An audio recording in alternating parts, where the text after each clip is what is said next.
everyone. Today I want to talk about the books that I read in the second half of May. If you want to see what books I read in the first half of May, check out my mid-month wrap-up. I'll put that down below. But I have, I think, 6 books to talk about today, and almost all of these were 4 stars. I had one I liked a little less and one I didn't rate. So I think I'm just gonna put through them in order of the way I read them, just because most of them are the same star rating. So first we're going to start off with Fugitive Telemetry by Martha Wells. This is the 6th book in the Murderbot Diary series, so I can't really say exactly what it's about, but just so you know, if you wanted to know, like, the first 4 novellas kind of follow an arc, then there's a full novel that I didn't like. The 5th one is a full novel, and this one does not take place right after the novel. It's kind of, I think it actually goes between 4 and 5 in terms of time frame. And so I personally did not like the novel. So if you only want to read the novellas, you could. And this one, I'm glad they went back to the novella format, because I just think Murderbot does better in a shorter amount of time. For me personally, because Murderbot is very like snarky kind of personality. There's also a lot of action in these, and I just think that works really well for the short kind of book, because we get just enough action to keep it entertaining all the way throughout and don't get tired of Murderbot's snarkiness. So this was fun just to return to the novella format. I'm glad that I really enjoyed this one. I gave it 4 stars since I did not like the 5th book. So if it continues to go with novellas, then they'll probably continue to be 4 or 5 stars for me, because I just like Murderbot as a character. And then next I finished Don't Date Rosa Santos by Nina Moreno. And this is a YA contemporary about a young girl that she's actually in college. So she's actually in high school and college at the same time. So she's probably high school age, but she is taking college classes. So she's already done like the first 2 years of college while in high school. And now she's deciding where she wants to go next after that, like what college she wants to go to finish her degree.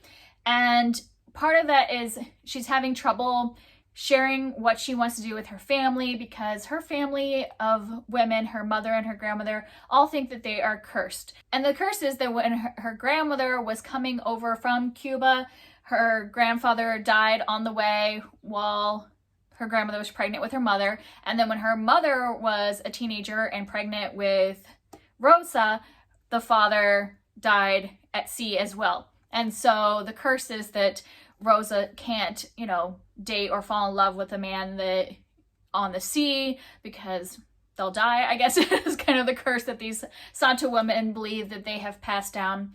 And so Rosa is, the reason she is afraid to tell her family about where she wants to go to school is because she wants to go to Cuba and like learn about her heritage and all that stuff, but her grandmother never talks about it. Rosa is kind of like stuck between wanting to learn more about her heritage but wanting to, stay loyal to her family and all that stuff. And so this book is both like a family drama, like the 3 women are, dealing with their feelings about the curse and their past trauma and all that stuff, and then Rosa looks into her future. But it also has a romance in it, which of course Rosa falls for a guy that has a boat, or that lives on a boat.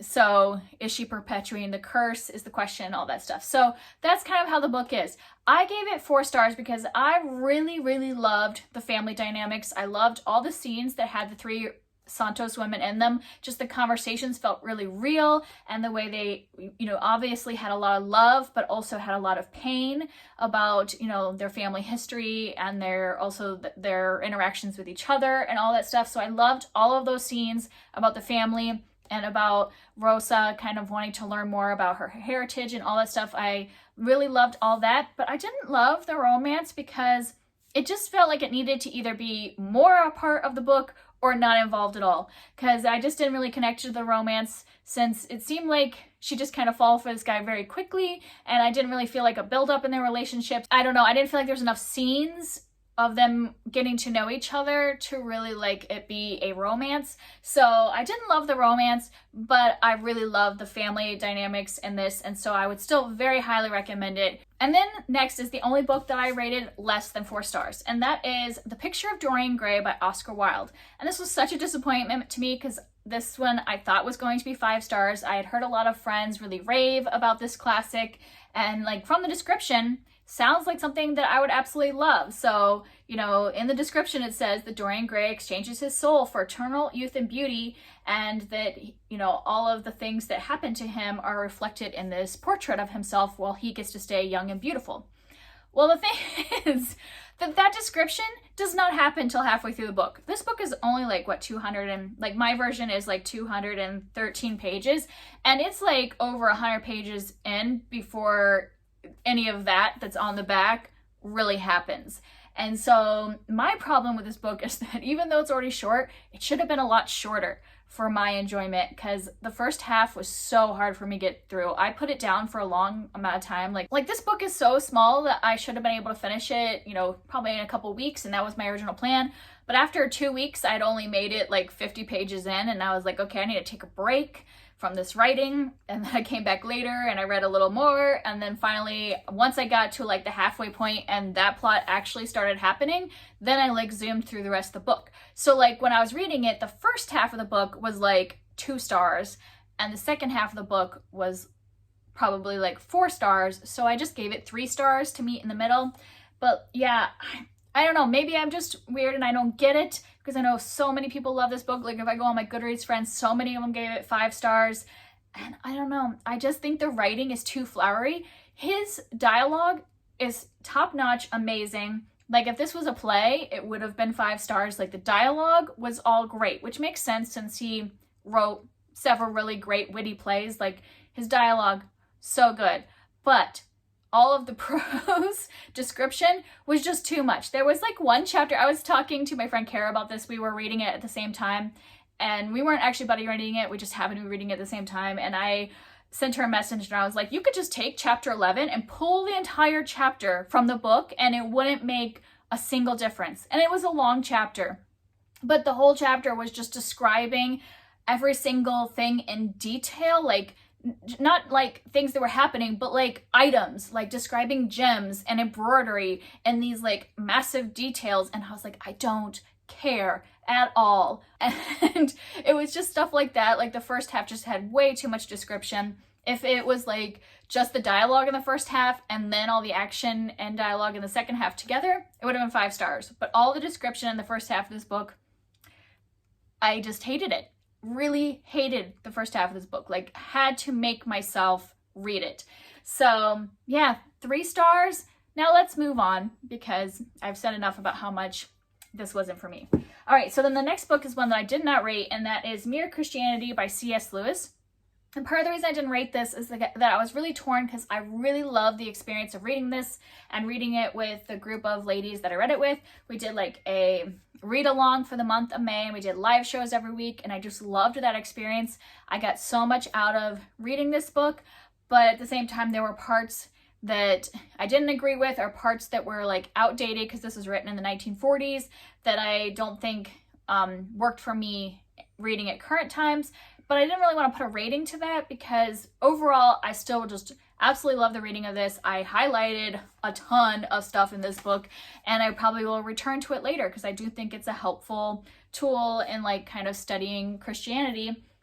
But, you know, it wasn't perfect for me, so I just didn't want to give it a rating, because even like if I gave it 4 stars, I don't think that fully reflects how much like I absolutely totally enjoyed the experience of reading this with the group of ladies. So I just decided not to rate it. So in case you don't know what this book is, this is a nonfiction book that is pulling together a bunch of radio shows that C.S. Lewis did back during the 1940s. It was during the war and everything like that. And he was doing this series of like kind of describing what Christianity is on the radio. And this book is pulling together all of those radio shows. So he said he did minor editing between what was on the radio and what went into this book. And so he has different sections where he's kind of just like making a case for God in general. And then he goes into kind of like what Christians believe. And then another section is kind of describing the structure of Christianity, kind of like, you know, like the triune God, where it's the Father, the Son, the Holy Spirit, like how that works. And all of it kind of like just talking about Christianity in general, like a base foundation.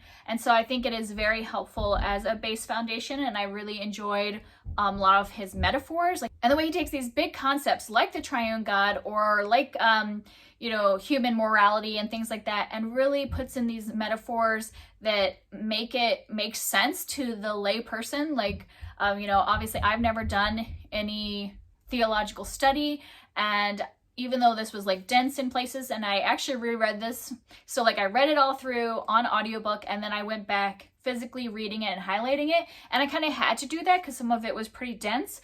But when I got those metaphors, I was like, hey, this finally makes sense to me. Some of these things that I had been wondering about all through like Sunday school and other things like that, that I don't think my teachers really explained to me well, I think he does a great job explaining it. So I just don't feel like I'm going to rate this, but I did really appreciate studying it and probably would return to it at some point. So I have 2 more books to talk about, and I had made a goal in May, if you watched my TBR, where I wanted to read at least 3 books in May that were written by Asian authors or Asian American authors, either one.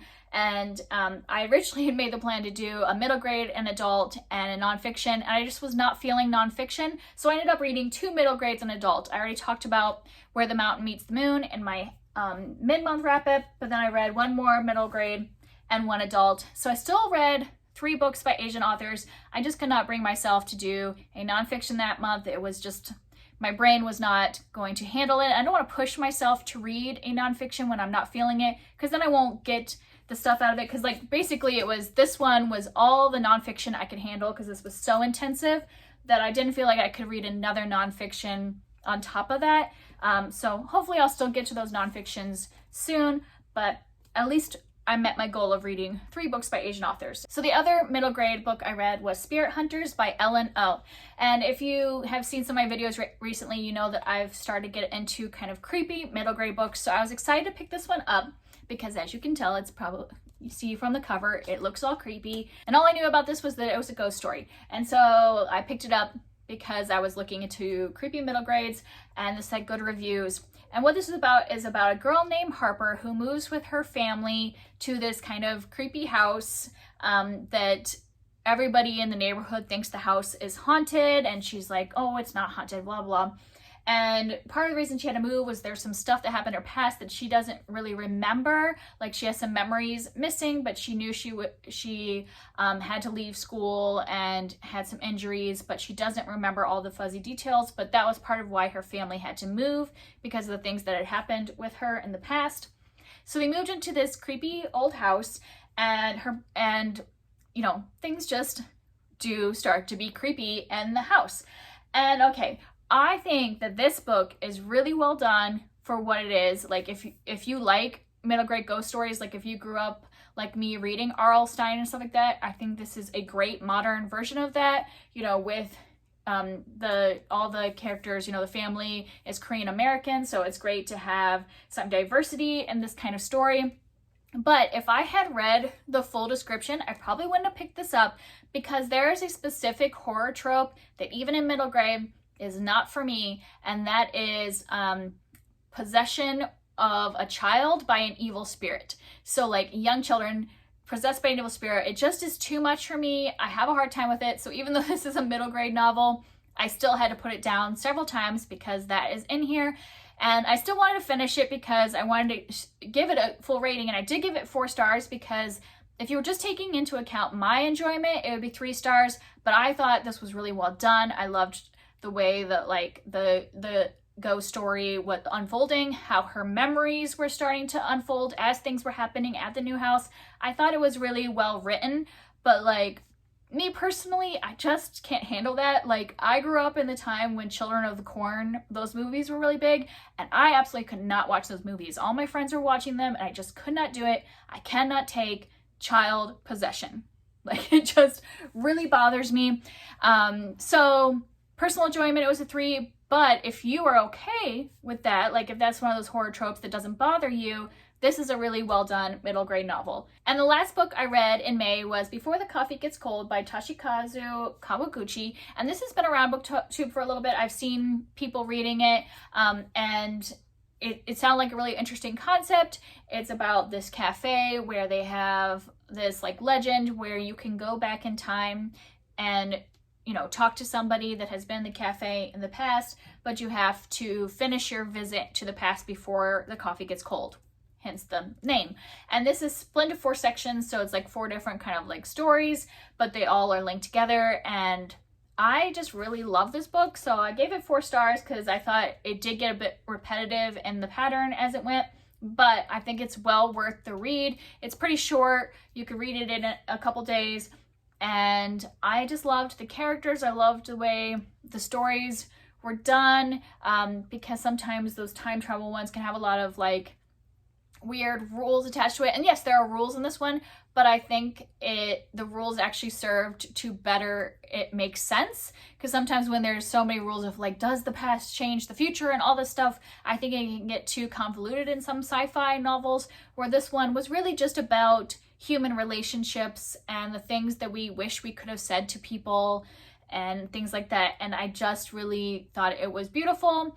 And I just think it's well worth the read and would highly recommend it. So yeah, most of the books I read this month were 4 stars or really enjoyable. Dorian Gray was the only one that I didn't really enjoy, and I did enjoy the last half of it. So that's something at least. And actually that was the half I read in May, because I had started that the month before and read all the stuff I didn't like the month before. So really the stuff that I read in the second half of May, I really enjoyed, if you think about it that way.